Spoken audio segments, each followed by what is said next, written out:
sehingga hari ini kita dapat berkumpul di ruangan yang berbahagia ini. Selawat beriring salam, mari sama-sama kita sajikan ke pangkuan Nabi besar Muhammad Sallallahu Alaihi Wasallam yang telah membawa kita dari alam kebodohan kepada alam yang berilmu pengetahuan. Yang saya hormati Ibu Bapak Guru yang telah hadir pada ruangan yang berbahagia ini. Nah, hari ini saya akan memaparkan penyebaran, pemahaman, dan penerapan budaya positif yang saya susun sendiri.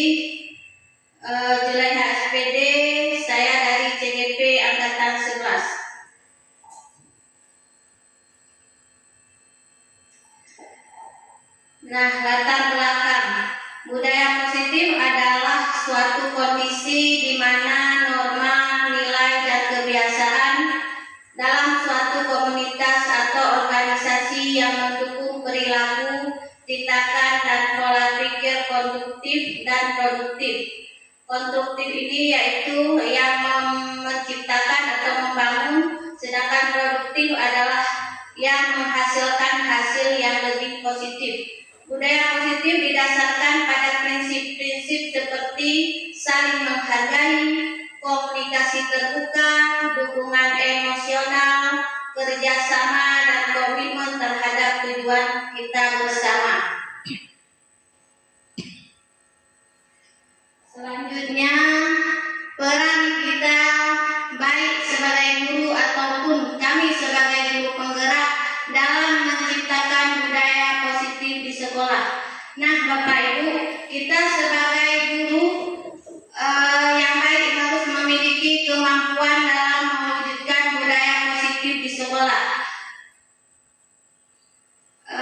Contoh salah satu budaya positif yang sering kita wujudkan di sekolah seperti apa, Ibu Bapak?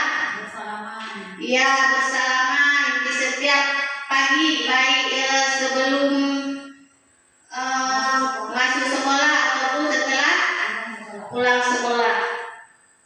Nah, budaya positif dapat dilakukan dengan menerapkan konsep-konsep seperti disiplin positif, memahami motivasi perilaku kita yang berkaitan dengan hukuman atau penghargaan, posisi kontrol seorang guru, penguatan keyakinan kelas, dan penerapan segitiga restitusi dalam penyelesaian masalah. Yang pertama yaitu budaya disiplin positif. Disiplin positif ini yaitu penerapan positif dapat mengajarkan peserta didik kita bertanggung jawab dan menumbuhkan kesadaran diri berdasarkan nilai-nilai kebajikan seperti cara mengontrol diri dalam melakukan segala tindakan. Nah, beberapa ciri utama disiplin positif. Yang pertama, pendekatan pendidikan.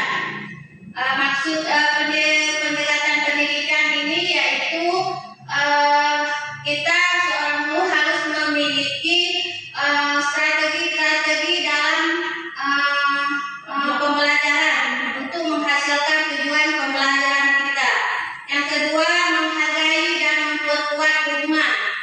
Yang ketiga, konsisten dalam aturan. Yang keempat, empati dan pemahaman. Yang kelima, konsekuensi yang logis. Yang keenam, mendorong otonomi dan tanggung jawab. Yang ketujuh, ujian dan penguatan perilaku yang baik. Nah, cara yang kedua yaitu motivasi perilaku manusia. Terdapat 3 motivasi perilaku manusia, diantaranya yang pertama untuk menghindari ketidaknyamanan atau hukuman.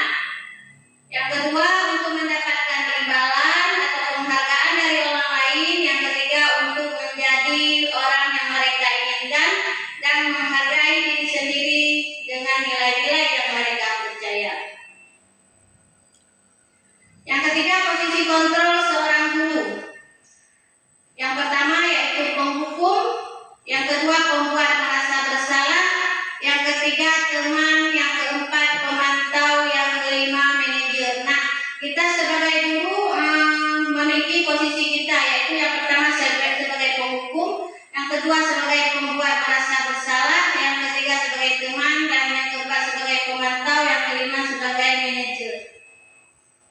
Yang keempat, keyakinan sekolah atau kelas. Guru berperan dalam mewujudkan terbentuknya keyakinan sekolah atau kelas dengan adanya kesepakatan antara guru dan murid. Keyakinan kelas ini kita buat di kelas masing-masing dengan adanya kesepakatan antara guru dan murid. Yang kedua, keyakinan sekolah kelas berupa pernyataan-pernyataan yang mudah diingat, dipahami, dan harus diterapkan dalam lingkungan. Yang kelima, penerapan restitusi dalam penyelesaian masalah. Guru berperan sebagai manajer menggunakan restitusi dalam penyelesaian masalah dalam 3 tahap, yaitu dengan menstabilkan identitas, validasi tindakan yang salah, dan menanyakan keyakinan.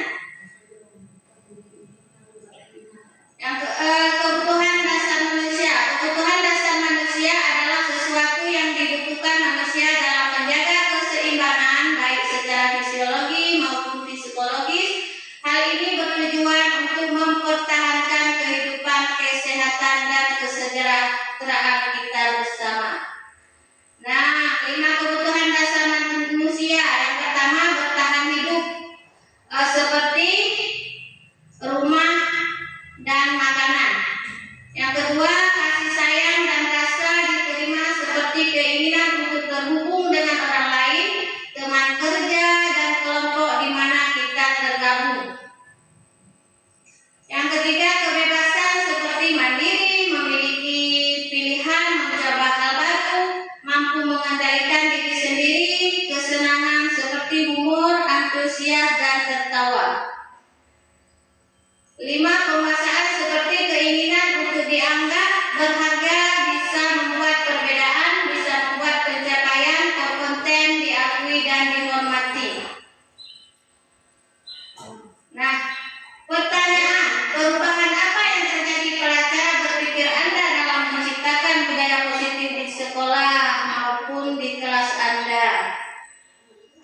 Nah, jawabannya, setelah mempelajari tentang budaya positif, kita akan menjadi tahu beberapa hal, yaitu yang pertama, pemberian hukuman ternyata tidak efektif karena dapat menyakiti perasaan murid yang lain dan justru meningkatkan perilaku yang agresif. Yang kedua, pemberian hadiah dapat merusak hubungan, menurunkan kualitas, mematikan kreativitas, dan bersifat menghukum.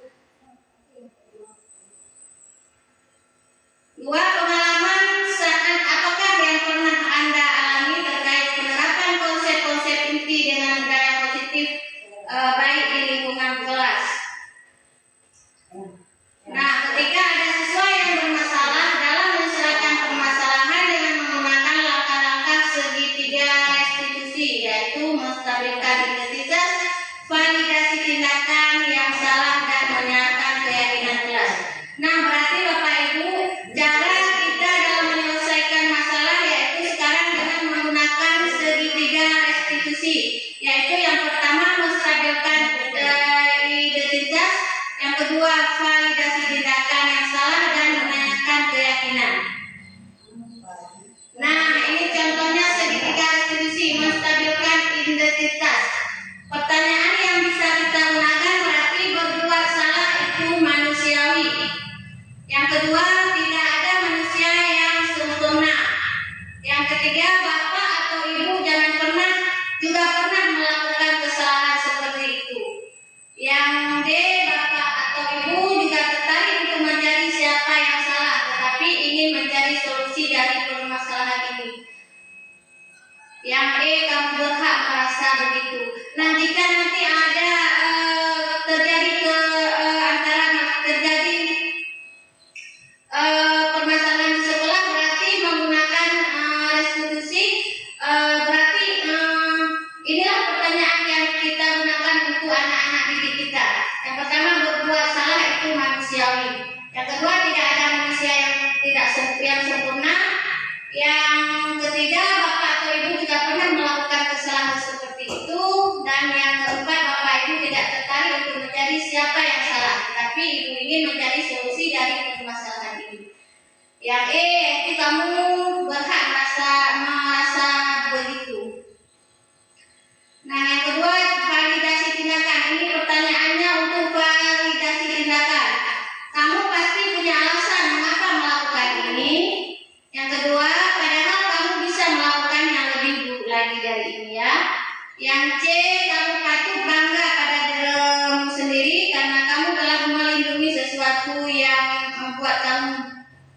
sesuatu yang penting buat kamu. Pertanyaan yang ketiga yaitu menanyakan keyakinan. Apa keyakinan kelas kita? Nilai apa yang telah disepakati? Seperti apa gambaran kelas ideal menurut kamu? Yang B, kamu mau jadi orang yang seperti apa?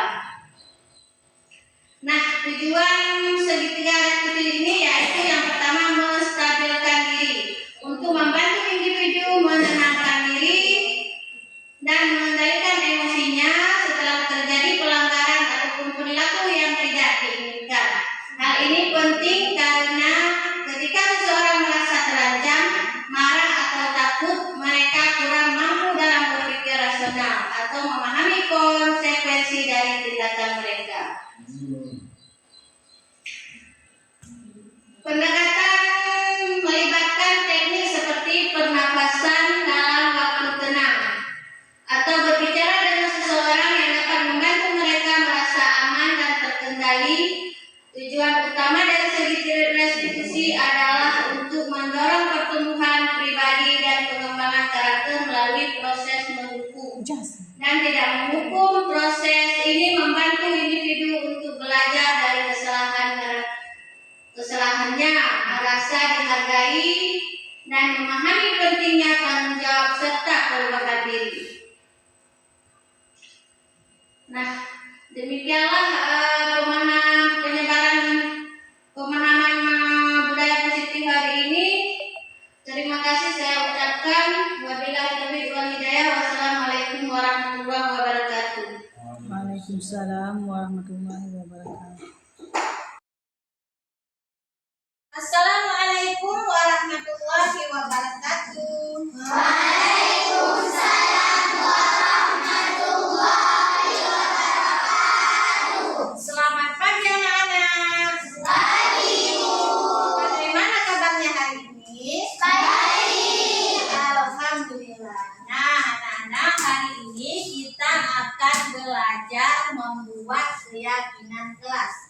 Nah, sebelum Ibu jelaskan tentang keyakinan kelas, kira-kira ada yang tahu tidak apa itu keyakinan kelas? Ada yang tahu tidak? Nah, baiklah. Keyakinan kelas itu yaitu sesuatu yang kita yakini atau istilahnya dengan tata tertib atau apalagi selain tata tertib, peraturan sekolah atau peraturan kelas. Nah, contoh keyakinan kelas seperti apa contoh keyakinan kelas? Misalnya datang tepat waktu. Apalagi? Iya, menghargai pendapat teman. Tetapi keyakinan kelas ini kalimatnya dari negatif, kemudian kita ubah ke dalam kalimat yang positif. Contoh kalimat yang negatif: tidak membuang sampah sembarangan. Jika kita ubah ke dalam kalimat yang positif bagaimana? Menjaga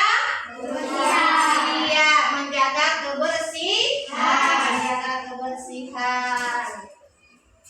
Nah, nanti keyakinan kelas ini adalah pendapat antara guru dan siswa. Jadi kita sama-sama membuat keyakinan kelas ini. Jadi kesepakatan antara guru dan siswa. Nanti keyakinan ini kalian bisa berpendapat di kertas kopi. Nanti kalian boleh tulis di sini sesuai dengan apa yang kalian ingin sepakati. Nanti kalian tulis di sini, kemudian nanti tempelkan di depan. Ini saya bagikan dulu. Ditulis di kopi ini, nanti ditempelkan di depan papan tulis. Kemudian nanti kita akan sama-sama membaca. Ya. Membacakannya sesuai dengan kesepakatan yang kalian taati, yang kalian buat harus ditaati.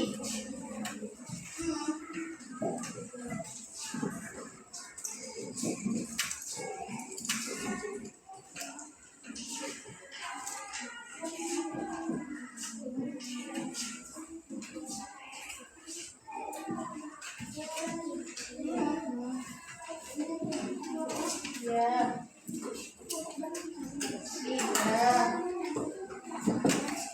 payah, nggak usah tulis nama ya. Udah semua?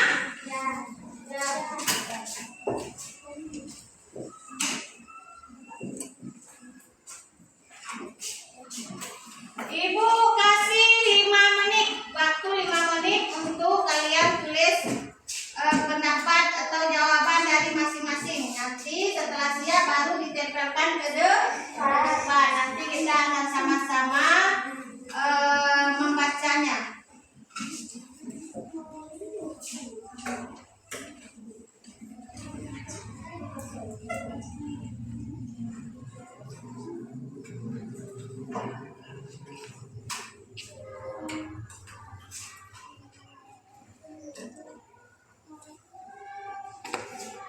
Apa tujuan dari keyakinan kelas?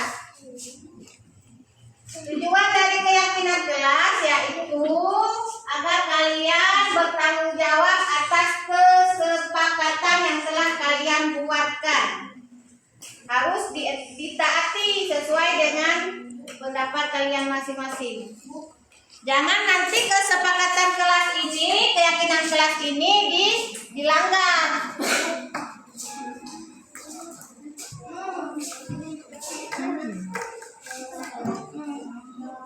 Iya, di sini juga ya jawabannya. Iya.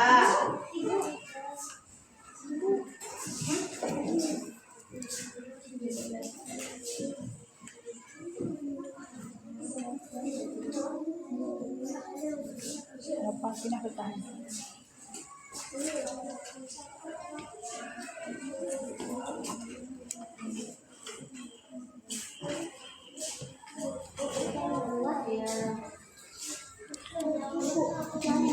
Iya.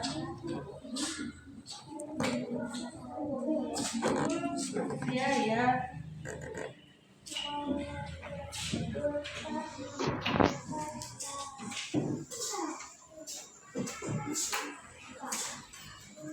Sudah? Kalau sudah boleh ditempelkan di papan tulis. Siapa yang sudah boleh ditempelkan di depan tulis, di papan tulis. Nanti kita akan membacakan bersama-sama.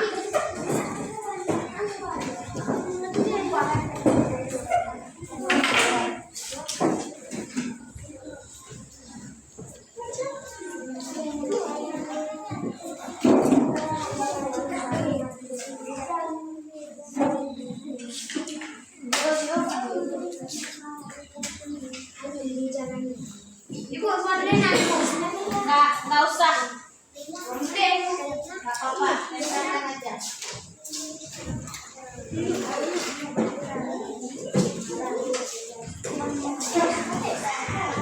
Kalau sudah boleh duduk kembali.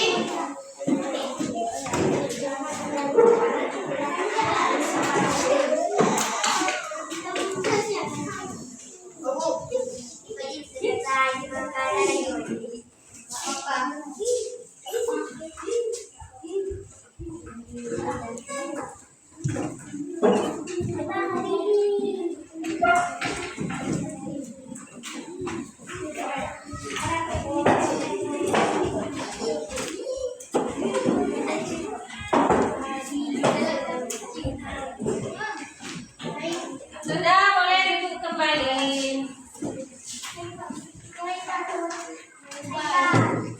Aiba sudah?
Lebih awal.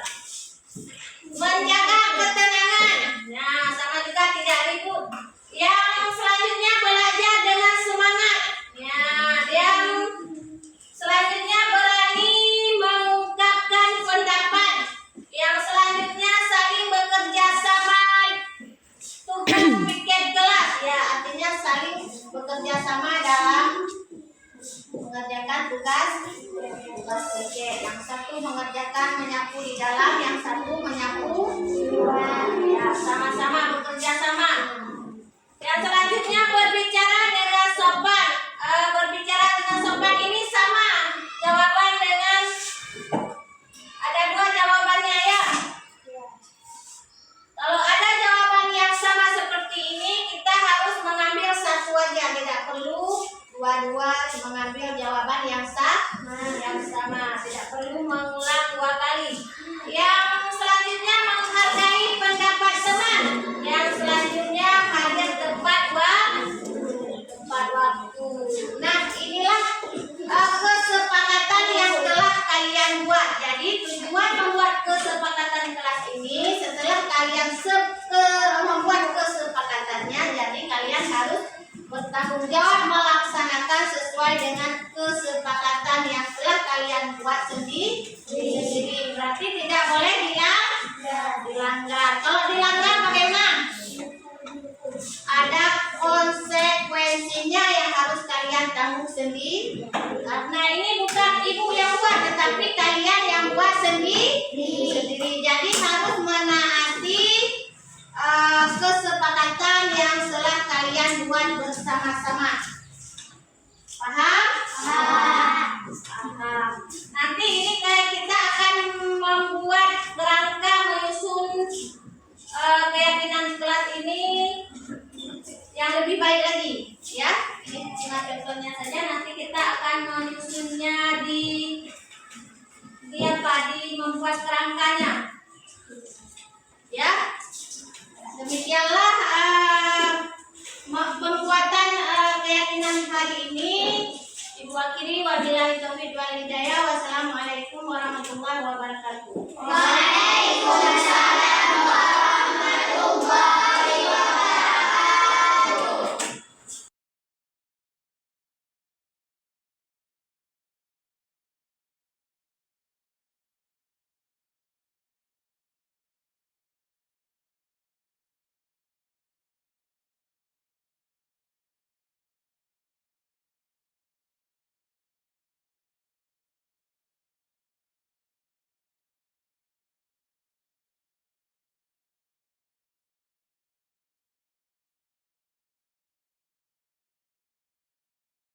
Cika, tahu nggak kenapa ini pagi? Ayo kan dari kopinya. Karena saya tidak melakukan Kenapa kamu tidak melakukan piket? karena saya tidak bersekolah. Kenapa kamu terlambat ke sekolah? Saya tidak mau. Nah, kamu sudah tahu kesalahan apa yang kamu lakukan? Ya, saya sudah mengenal keyakinan saya. Nah, kira-kira keyakinan apa yang Cika pegang? Keyakinan tanggung jawab menjaga kebersihan. Ya, nah karena kita sudah paham akan tugasnya dan tanggung jawabnya, Cika nantinya ingin kedepannya seperti apa? Yang kita berjanji kedepannya akan dijawab untuk melaksanakan bersama. Baik, karena kita sudah berjanji kedepannya lebih baik lagi dan bertanggung jawab dalam setiap kegiatan. Terima kasih, silakan. Assalamualaikum warahmatullahi wabarakatuh. Nama saya Cika Alulia dari SD Negeri 15 Suta Makmur. Saya senang tidak dimarahi oleh Bu Julaiha karena tidak melakukan piket bersama. Saya hanya diajari memperbaiki kesalahan saya dan untuk ke depan lebih bertanggung jawab. Terima kasih. Assalamualaikum warahmatullahi wabarakatuh. Nama saya Cika Alulia dari SD Negeri 15 Suta Makmur. Saya senang tidak dimarahi oleh Bu Julaiha. Wah, kenapa tidak mengumpulkan PR-nya? Sedangkan kamu sudah mengumpulkan PR semua. Saya belum siap. Loh, kenapa belum siap? Apalagi tidak mengambil PR kemarin. Kadang tadi saya lupa membuatnya. Apa dimaafkan dan ini karena kedua tidak membuat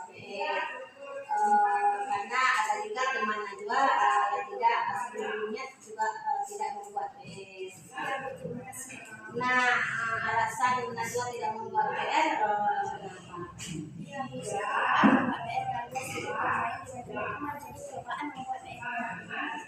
menurut Najwa tidak membuat PR itu perbuatan yang baik bukan? Tidak, ini berarti saya sudah lalai dan baik memenuhi kewajiban. Nah, Najwa, kamu sudah menyadari kesalahan kamu. Kira-kira menurut Najwa keyakinan kelas apa yang Najwa langgar? Ya, kelas adalah tanggung jawab. Nah, kedepannya Najwa ingin menjadi murid yang seperti apa? Kedepannya saya akan selalu membuat PR terlebih dahulu sebelum mulai. Bagus, Najwa sudah menyadari kesalahannya. Terima kasih dan silakan duduk kembali. Assalamualaikum warahmatullahi wabarakatuh. Perkenalkan, nama saya Najwa. Saya dari SD Negeri 14 Kota Makmur. Saya senang tidak dimarahi oleh Ibu Julaiha karena tidak membuat PR. Saya hanya diberi arahan saya dan akan lebih bertanggung jawab untuk kedepannya. Terima kasih. Assalamualaikum warahmatullahi wabarakatuh. Perkenalkan, nama saya Najwa. Saya dari SD Negeri 14 Kota Makmur. Saya senang tidak dimarahi oleh Ibu Julaiha karena tidak membuat